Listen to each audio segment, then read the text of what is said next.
a bulk of what my job is formation, like thinking through, if you're into education at all or in that world, it's beginning with the end in mind. So you're thinking about where do I want Voxlings to be by the time they graduate high school, by the time they're going off to do great, amazing things and take the world by storm, hopefully. I'm thinking wishfully about my senior right now, okay? So thinking through, okay, what do we want our adults to know? What do we want our teenagers to know? And going backward. And so I put adults on here because I'm a midweek group coordinator. And I was just at a midweek group meeting. And we posed a question to the adults that were present. What does community mean to you? Like, why do you come to church? What's the point? And the feedback was to find people that you can like have really deep, hard conversations with, and to find people who will be there for you in hard times. One of our midweek group coordinators mentioned that she had a debilitating leg injury a couple months ago, and her midweek group showed up in a big way for her, providing her meals and just calling to check on her and stuff. So that's what our adults are looking for, people to unpack life struggles with, a village. Parents express greater satisfaction when their kids express that they belong. So like you bring your kids here and they're excited to come, they feel like they have a place. So teens, they're in the height of tribalism, okay? So they want to find their group, they want to stick in their group, and they want to know that their group is going to be there all the time. And they're famous for all or nothing thinking. So it's like, I am a theater kid or I'm not a theater kid. There is no in between. There is no possibility, okay? Or I am a band person. And everyone has this and I don't. And it's very all or nothing, okay? They need a belonging place as well. There's a heightened sense of being averse to what their tribe deems as being not cool. So if they're a sports kid, then like the drama is not cool. Or if they're a theater kid, then sports are. I'm using these dichotomies because I'm a drama person, okay? So, and they're deeply involved in belief setting, okay? So this age group, they're sifting. They've already done like the work of sifting, and they're trying to set, this is what I believe. And when they go to college, they'll deconstruct, and then they'll form more things. But in teen years, they're trying to set their things. They want to see the world, but they're also terrified of it. So you get a lot of, I want to do this. I want to go out, and I want to be able to go do my own thing. But then they're out doing their own thing, and you get a panicked phone call. How do I pay for my gas without going inside? Like, So what Vox is doing for them is the lessons are focused on values with biblical ties.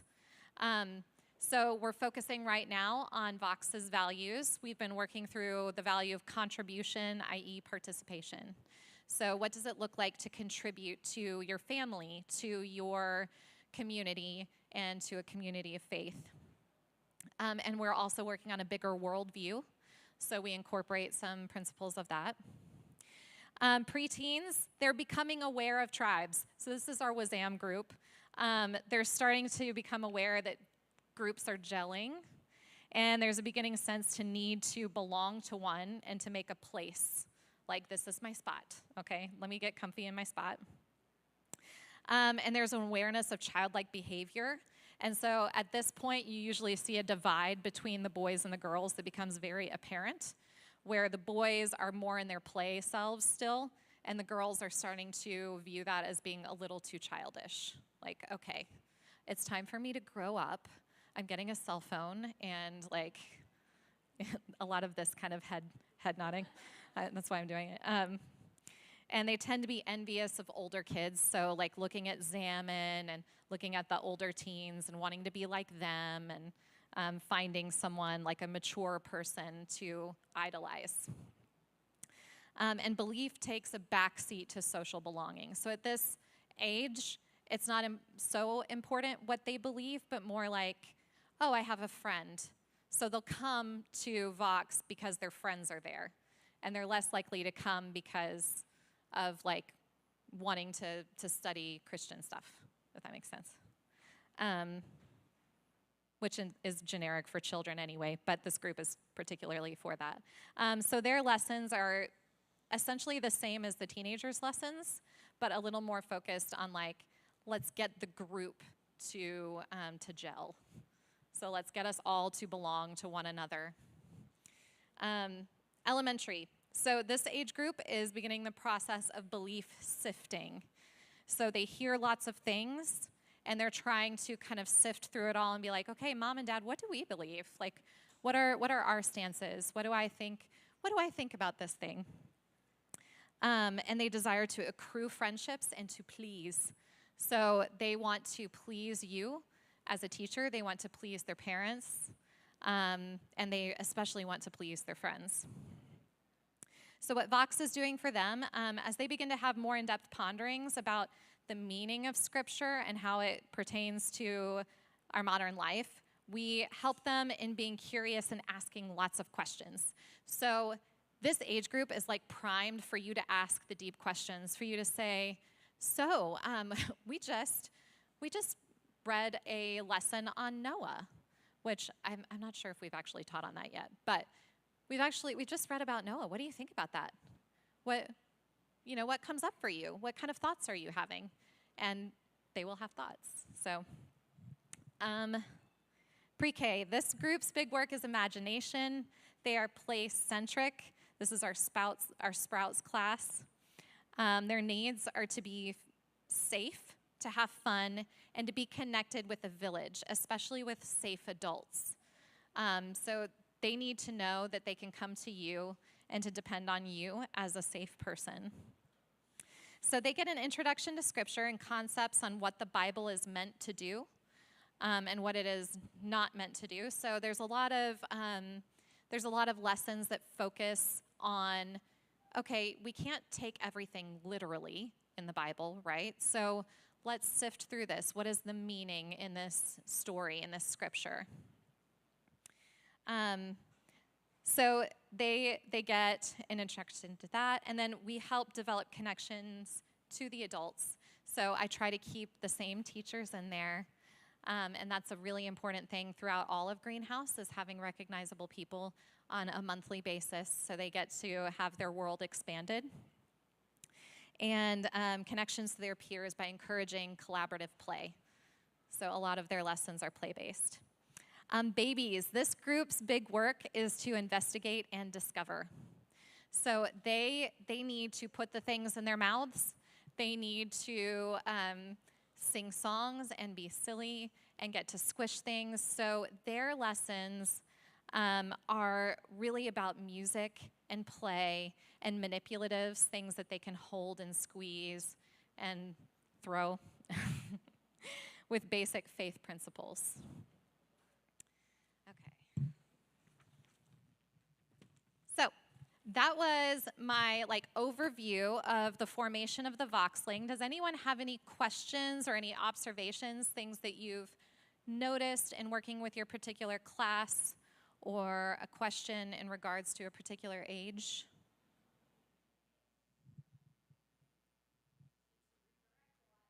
Redirect. Yeah.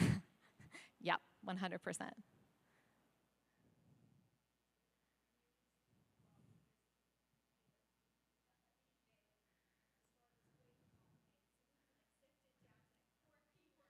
Uh-huh. Yeah. Yeah, sifting it down and simplifying. Yeah, because you guys have seedlings, which is like the younger elementary, it is complicated because our curriculum lumps them all in together, but there's a world of difference between how a kindergartner can sit and listen to a lesson and a fifth grader. Yeah. Yeah, that was well stated. Any other questions before I move on? Okay, cool. So I'm going to go through safety, and then I had a section on classroom management, which I'm not seeing on the back. Oh, it's in yours? Do some of you have it? Oh, no. Okay. Thank you. Okay, I'll make sure you guys get the full thing because for whatever reason, the back of page 1 did not print. The backs of the pages didn't print at all, actually. Either one. Okay. Yeah, that would be...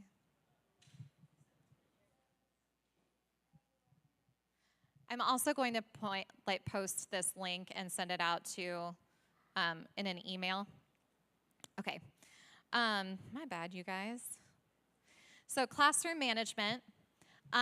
This is like basically how you can approach children and how you can maintain order in your classroom and things like that.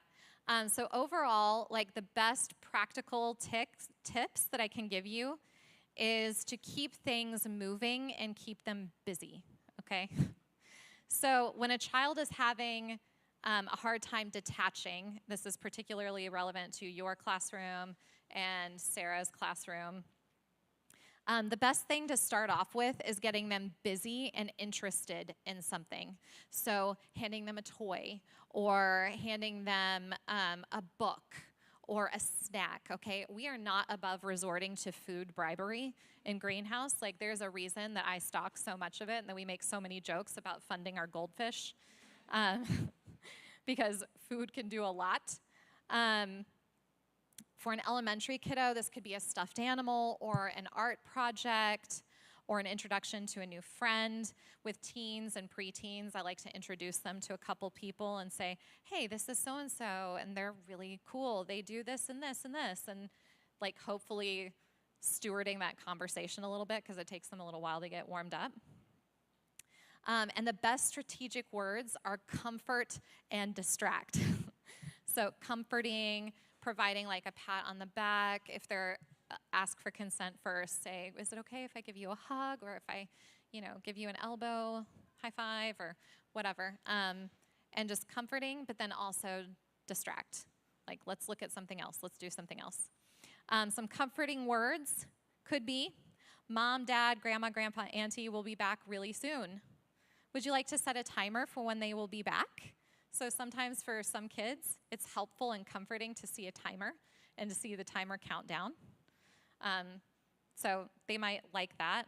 And being sad is hard. Sometimes I feel sad when my mom, dad, granny, auntie, whomever leaves too. They always come back though. So those phrases can be helpful. What are you thinking? Your face is transmitting something.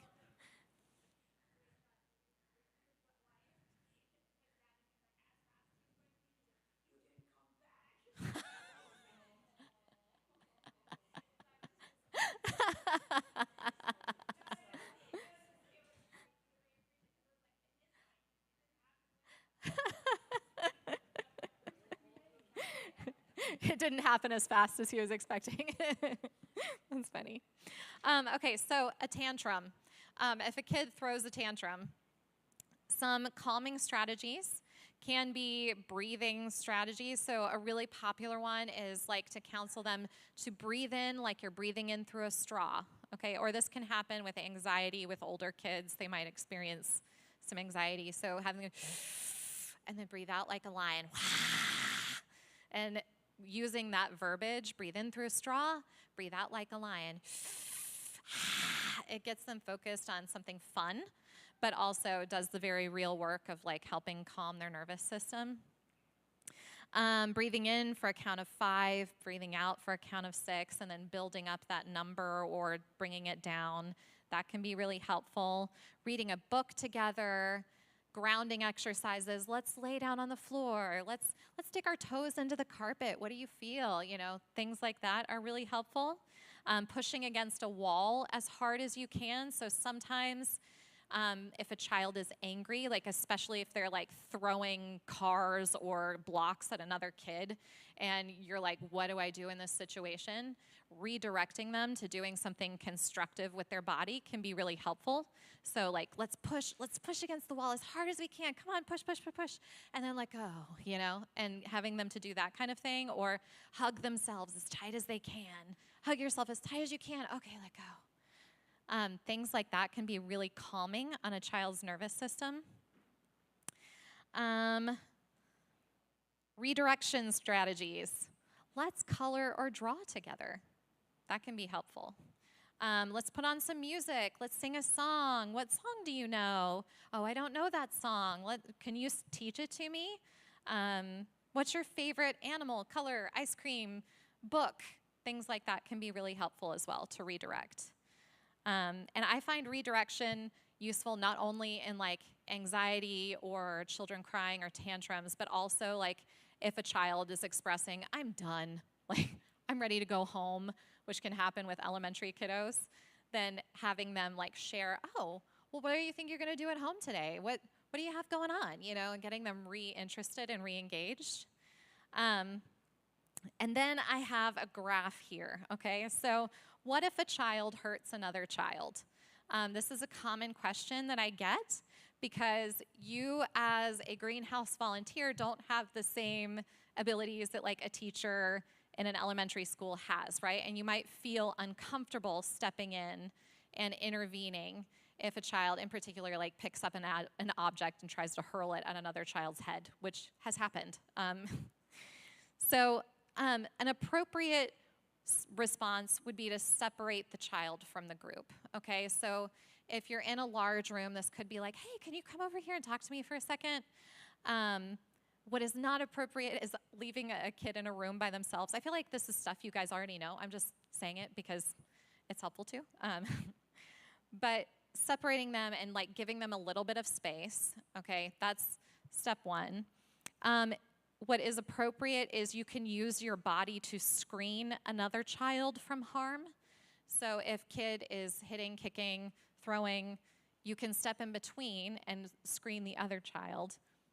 What is not appropriate is using your body to hold or detain a child.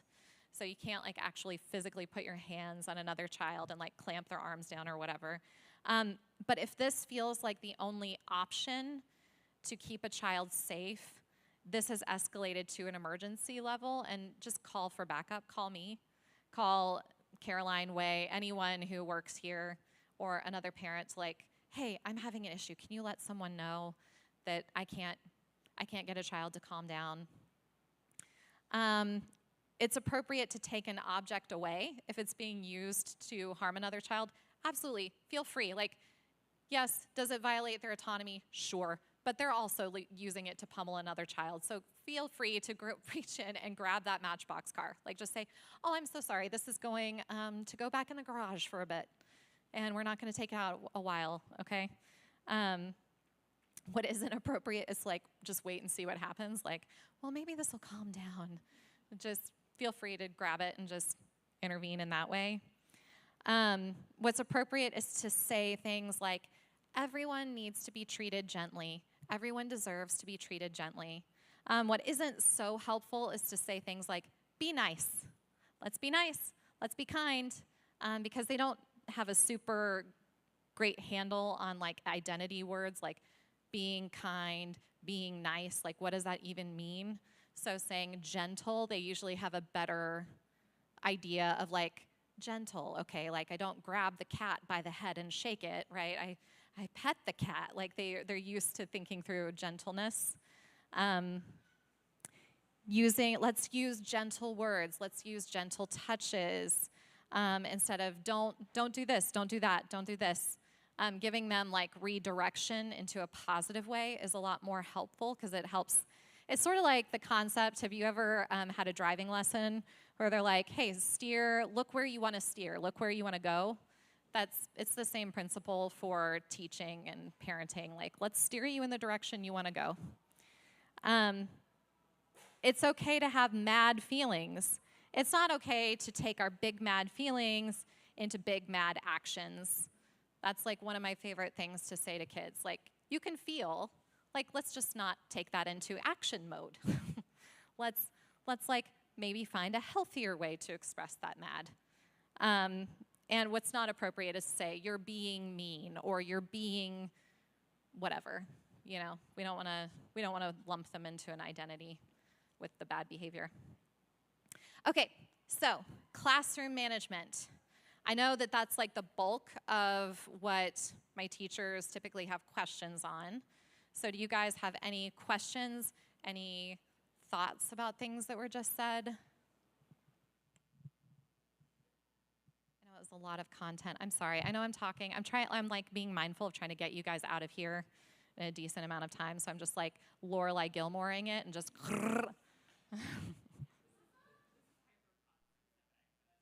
Yeah. Oh, yes. Okay. Thank you for asking that. So Amy teaches pods, which is like our 1 to 2 year olds range. And so your question was, when do I know when to take a kid back? And I actually think this is applicable to sprouts as well.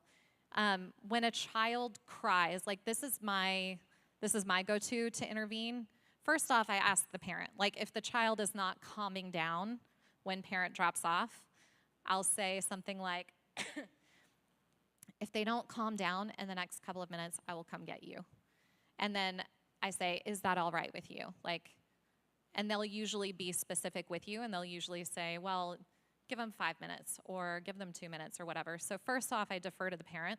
But my personal rule is if they don't calm down in 2 minutes, I'm probably going to go look for the parent, because we just don't want a kid to be in there and like have a negative association with the space, because children do that. Like they associate a negative experience with the actual physical space.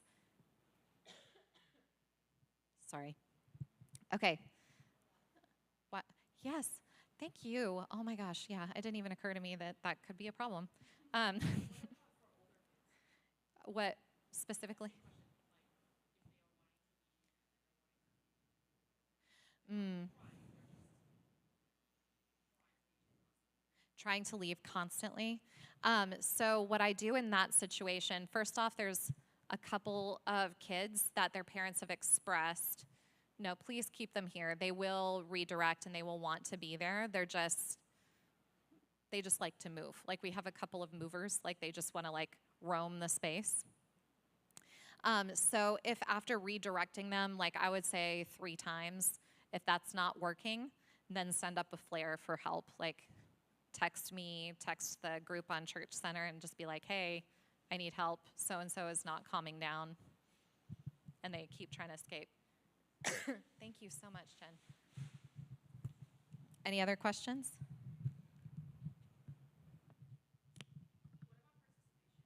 Participation? Uh-huh.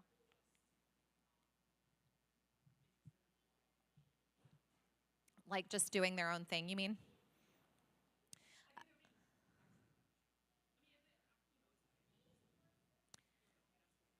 Yeah.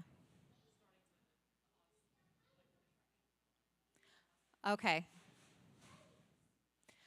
So like if a kid is like doing breakdancing moves on the floor and they're like, "Hey guys, look at what I can do," and that kind of thing, is that? Yeah, yeah, yeah.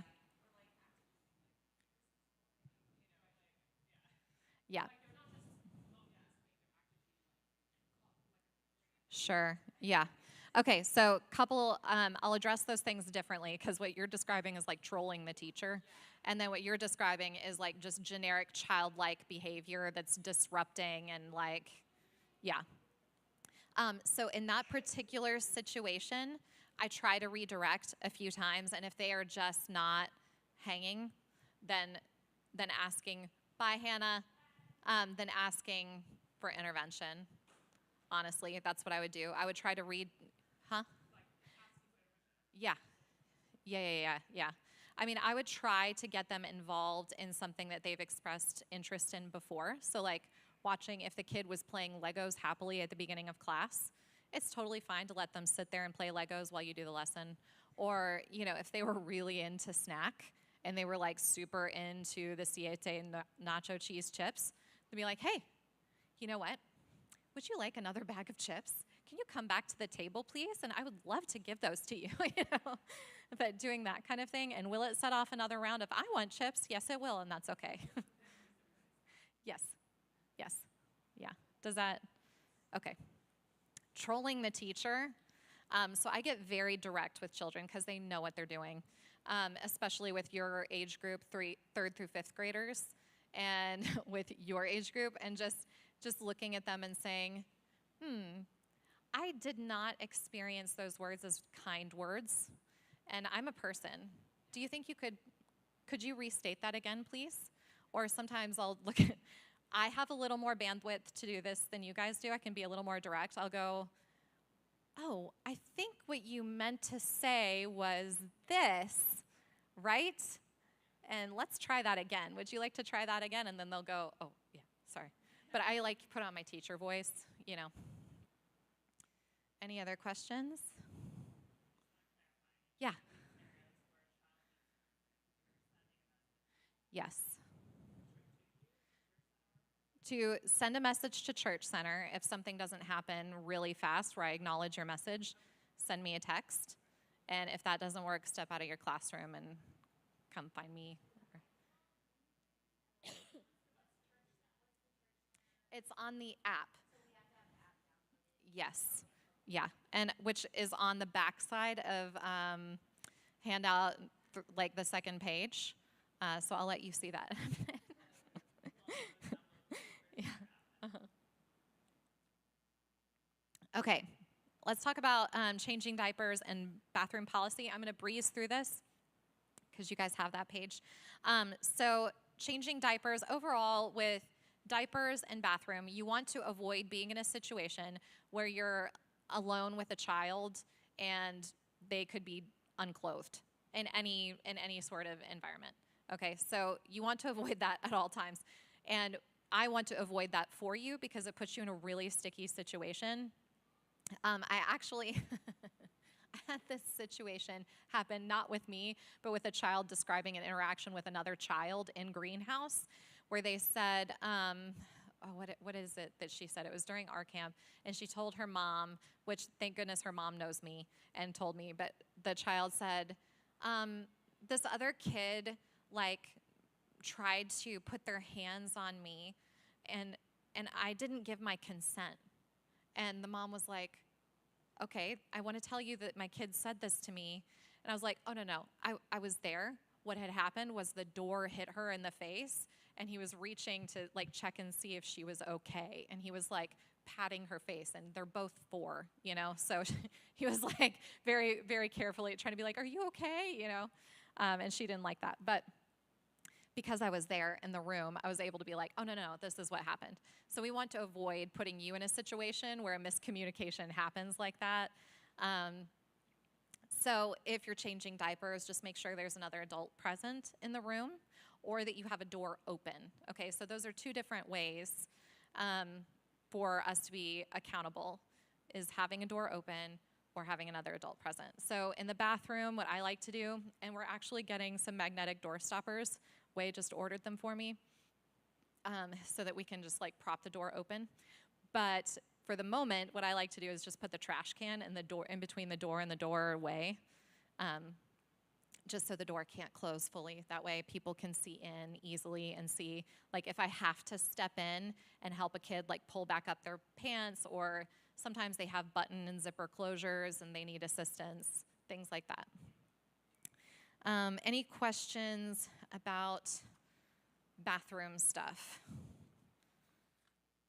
before I move on? Okay, last thing I'm going to cover is Church Center.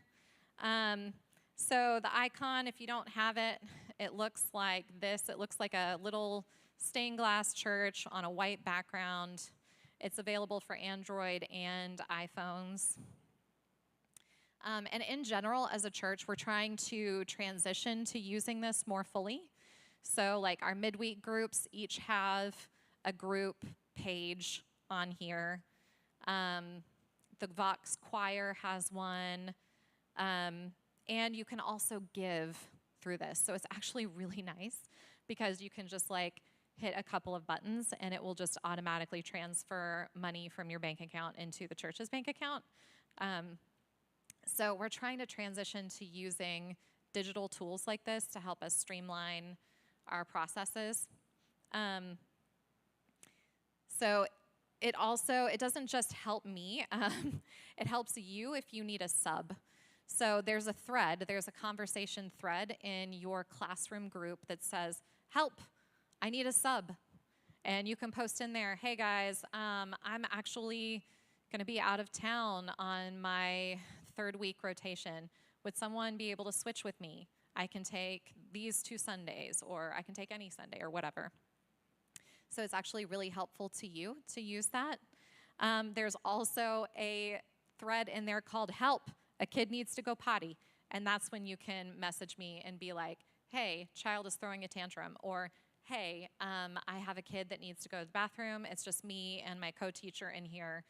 Could you come and grab the kid? So that's what it's helpful for. There's also resources you can access in there. There's a resources tab that you can have access to that has things like the rotation schedule. And I would like to get to a point where I put like book recommendations in there as well, like parenting books and teaching books that might be helpful to you. And you can also post your own thread. You could totally be like, hey guys, I would like to go grab coffee this coming Sunday after liturgy. Would anyone like to come with me? That'd be totally cool. Okay, I think that's it. Oh, just make sure in your church center you go to settings and turn your notifications to on. I'm going to say it again. Turn your notifications to on.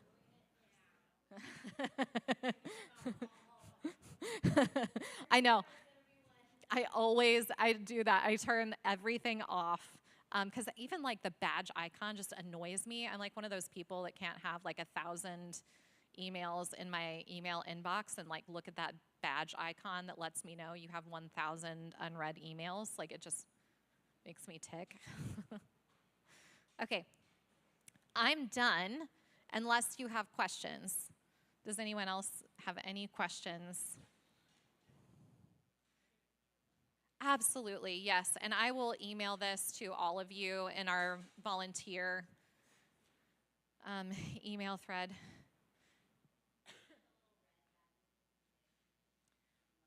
Oh, really? Is it obscene?